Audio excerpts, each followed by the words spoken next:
Chapter 3 intervening vowels and positions. इसमें जानेंगे कि फर्स्ट प्लेस, सेकंड प्लेस और थर्ड प्लेस का भावेल कब कब लगता है। जैसे first and second place vowel signs when occurring between two strokes are written after the first stroke. For example talk, इसमें टी और के दो स्ट्रोक हैं, लेकिन इसमें टॉक में फर्स्ट प्लेस का साउंड आ रहा है, इसलिए टी के बाद फर्स्ट प्लेस में भावेल लगा हुआ है। नेक्स्ट एग्जांपल गेट, इसमें गे और टी दो स्ट्रोक है, लेकिन इसमें ए का साउंड आ रहा है गेट, तो गे के बाद सेकेंड प्लेस में भावेल लगेगा। नेक्स्ट थर्ड प्लेस का भावेल कब लगेगा। थर्ड प्लेस का भावेल सिर्फ दो कंडीशन में लगता है, जब इसमें ई और ऊ का साउंड आए। For example deem, dim, read, rid, pool, pull. इसमें जिसमें हेवी साउंड आएगा उसमें डार्क डॉट या डैश लगेगा, और जिसमें लाइट साउंड आएगा उसमें लाइट डॉट या डैश लगेगा।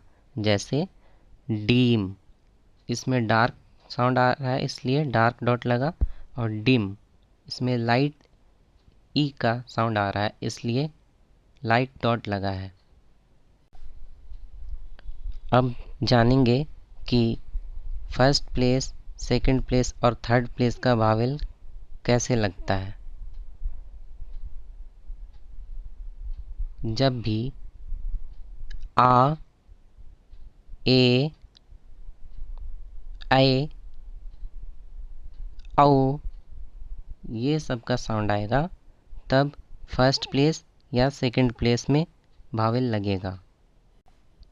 और जब भी ई या ऊ का साउंड आए तो दूसरे स्ट्रोक के थर्ड प्लेस पे भावेल लगेगा। अब देखिए पोजीशंस ऑफ आउटलाइंस। आउटलाइंस मतलब stroke. For example palm, palm में पी और एम है, लेकिन आ का साउंड आ रहा है, तो आ के लिए हेवी डॉट लगेगा पी के बाद फर्स्ट प्लेस में। टॉक, टॉक में भी फर्स्ट प्लेस में औ का डैश लगा है। इसी तरह से got, rod, rout, bake, share, load, road, code. Next, when the first sounded vowel in a word is a third place vowel. For example, deem, जैसे इसमें डीम में ई का साउंड आ रहा है, तो डी के बाद ई का साउंड आ रहा है और एम के पहले, तो इसीलिए ये जो भावेल है वो दूसरे स्ट्रोक के थर्ड प्लेस में लगेगा। और क्योंकि डीम में हेवी ई का साउंड आ रहा है और उसी के बाद डिम, इसमें लाइट ई का साउंड आ रहा है, इसलिए जिसमें लाइट साउंड आएगा उसमें लाइट लगेगा डॉट या डैश, और जिसमें हेवी साउंड आएगा उसमें डार्क डॉट हो या फिर डैश हो। डॉट ई के लिए यूज़ होता है और डैश ऊ के लिए यूज़ होता है थर्ड प्लेस के लिए। आगे एग्जांपल देखते हैं। लीड, इसमें भी हेवी साउंड आ रहा है ई का, इसलिए एल के बाद और डी के पहले ई का साउंड आ रहा है, तो डी के पहले थर्ड प्लेस में हेवी डॉट लगा है। वैसे ही लिड, इसमें लिड में लाइट साउंड आ रहा है लिड, छोटी ई का साउंड आ रहा है, इसलिए थर्ड प्लेस में ही लगा है लेकिन लाइट डॉट है। नेक्स्ट किड, किल, जिसमें लाइट साउंड आएगा उसमें लाइट लगेगा और जिसमें हेवी साउंड आएगा उसमें डार्क लगेगा, ये ध्यान रखिएगा।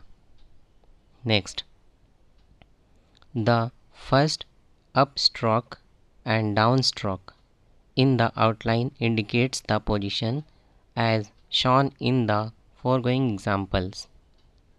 जैसे कि अप स्ट्रोक मतलब नीचे से ऊपर की ओर और डाउन स्ट्रोक मतलब ऊपर से नीचे की ओर। तो जब ऐसे आउटलाइन बनेंगे तब हमारा वावेल का पोजीशन कहाँ होगा। जैसे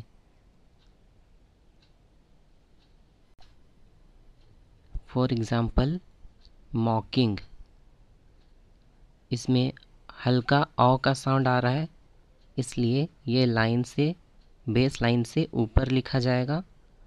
और मॉकिंग में एम, के और इंग लगा है, लेकिन औ का भावेल आ रहा है, इसलिए एम के बाद फर्स्ट प्लेस में डॉट की जगह डैश लगेगा, क्योंकि डॉट लग जाता तो ये मैकिंग पढ़ा जाता, इसलिए यहाँ पे डैश लगा है तो मॉकिंग हो गया। नेक्स्ट मेकिंग, मेकिंग में एम और के बीच में ए का साउंड आ रहा है, इसलिए एम और के बीच में एम के बाद सेकंड प्लेस में डॉट लगेगा, तब जाके वो मेक बनेगा। अब उसमें के बाद इंग लगा देना है जो डार्क होगा, तो वो पढ़ाएगा मेकिंग। नेक्स्ट मीक, इसमें हेवी साउंड आ रहा है ई का, तो इसलिए एम और के ये दो स्ट्रोक के बीच में भावेल लगा है, लेकिन जो सेकंड स्ट्रोक है उसके तीसरे प्लेस पे भावेल लगा है, क्योंकि ये थर्ड प्लेस भावेल है। पहले ही बोले थे कि ई या फिर ऊ का साउंड आएगा तो ये थर्ड प्लेस भावेल है।